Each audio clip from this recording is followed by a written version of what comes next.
All right, good afternoon, everybody. So we are back talking about disinfection and low soil load applications. And once again, I'm going to refer you, since we're talking about disinfection, since we're talking about master labels and things of that nature, to this booklet for Dutreon. This will give you the master label, the SDS sheet, and all instructions for use. In fact, I was just looking at a couple here, one on HVAC system ductwork, and another one that I was reading on carpeting and things of that nature in here. So if you need any of that information according to the part per million count that we're talking about, then be sure to reference this booklet.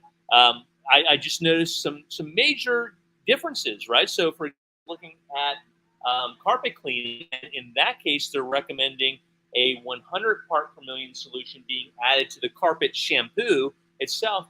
But then on a concrete application, they were recommending a 1250 part per million solution for that application. So your parts per million can vary substantially depending upon the application and use instructions from this booklet here. And like I've mentioned, this is everything from municipal waters to clean in place solutions for industrial complexes to pool and spa.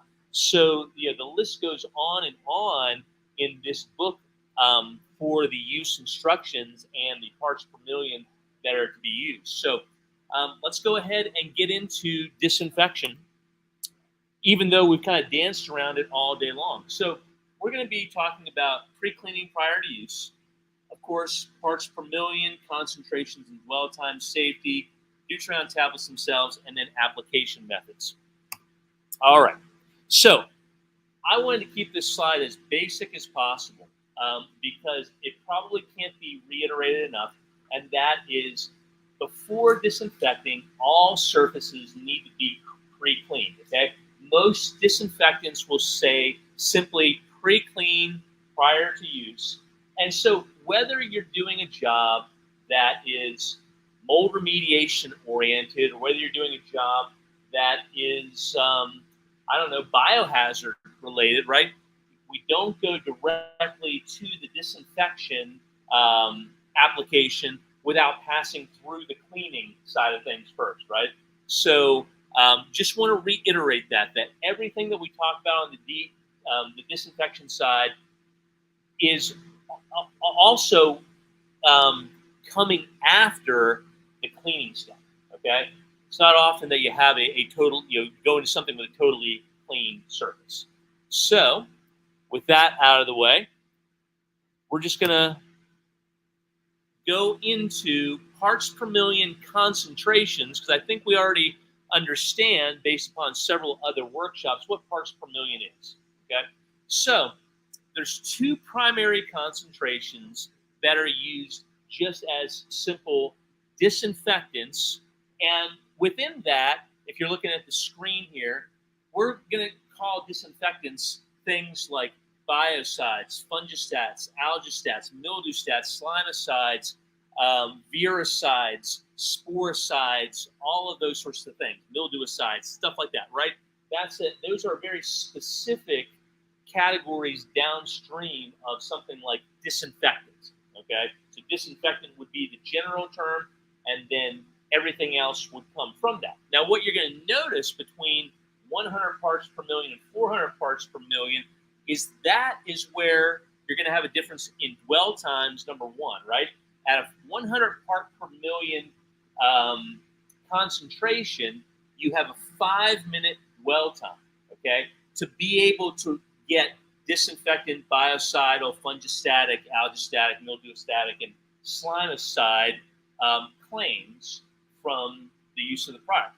But by going to 400 parts per million, now you get a 1-minute dwell time, and you get the addition of the viricide and the sporicide, which is really important, because if we're using this after mold remediation, well, there's always some remnant spores left over no matter how clean it is. And if we're talking about maximizing our ability to pass clearance, then the more we do, the first time, the less chance there is that we're not going to pass clearance, right? So everyone who I've known in remediation and restoration has simply standardized on a 400 part per million concentration for two reasons. Number one, it's assurance that you're getting those virucidal and sporicidal claims. But number two, with a 1 minute dwell time, even though you've got more cost in the liquid preparation of the material, that material goes a lot further, right?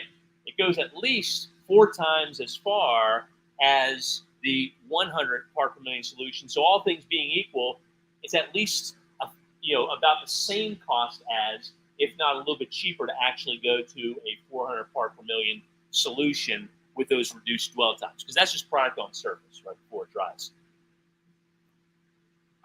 Okay, in this, anything that we're talking about between 400 parts per million, only on the SDS sheet has a requirement of eyewear and nitrile gloves.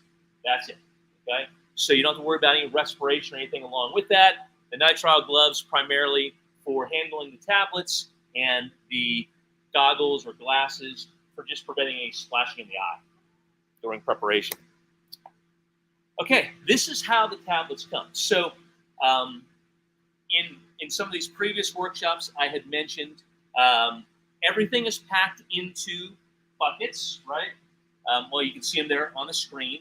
And then from the buckets, downstream of that is your foil bags. And then within those foil bags is the tear strips, okay? So we've got a 1 gram product. Think of the 1 gram product as your quart product. So if I'm going to make up a quart of something, I'm probably going to use 1 gram tabs to do it because they're just sized appropriately for it. If I'm going to make up a gallon of something, my go-to gallon product is always going to be the 4 gram tab. 4 of those tablets into there makes me a gallon. Out of 60 tabs, I can make 15 gallons of ready-to-use solution with a small foil bag. And that's where there's a lot of benefit. Not only is it less expensive to make these from tablets to begin with, but look at the amount of space that these take up, right? Like, put that in a van or something as compared to numerous gallons of a disinfectant, and replace that with drying equipment or whatever else that you're using, where you would have generally taken up space, and you actually got more service that you can run as a result of these products. Then we go to the 20 gram tab. Think of your 20 gram tab as your 5 gallon tablet, right? 5 of those 20 grams in a 5 gallon bucket gives you 5 gallons of ready to use solution for about $5.50. Okay, just easy math there. Very effective, and again saves a lot of space. Now, this 20 gram pail has 144 tablets in it. So we actually also make this in small cases of 24, just in case you just need something for like a job or two, right?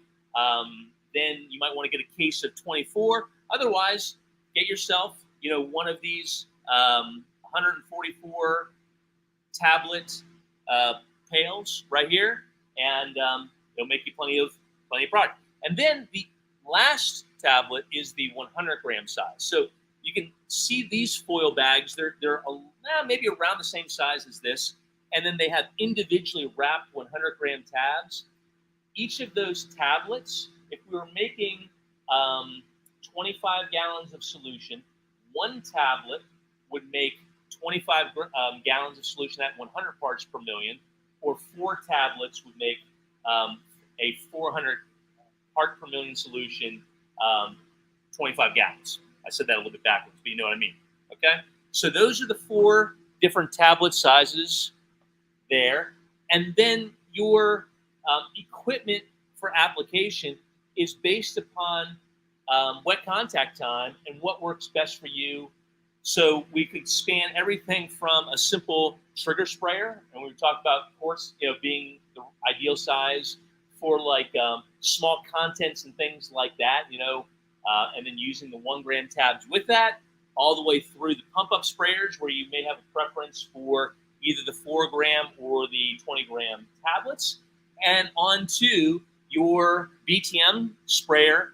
All of these being low pressure, having control over the tips, fan widths, everything we've talked about today, but then having the reach and flexibility and speed that the BTM system gives you, and then you might be bumping it up to your 20-gram or your 100-gram tablets because presumably that's probably a larger job. So I believe that is everything that we had to talk about. Any questions on the disinfection side of things, whether it's in terms of parts per million, cleaning before disinfecting, dilution, equipment, anything of that nature? I know it's very simple and simple stuff as evidence of how long it took us to get through this one. Any questions on that side of things, Grace?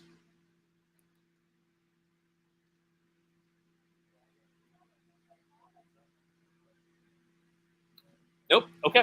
So we have one final session for the day, and we are going to next talk about the setup, use, and then maintenance of the BTM system.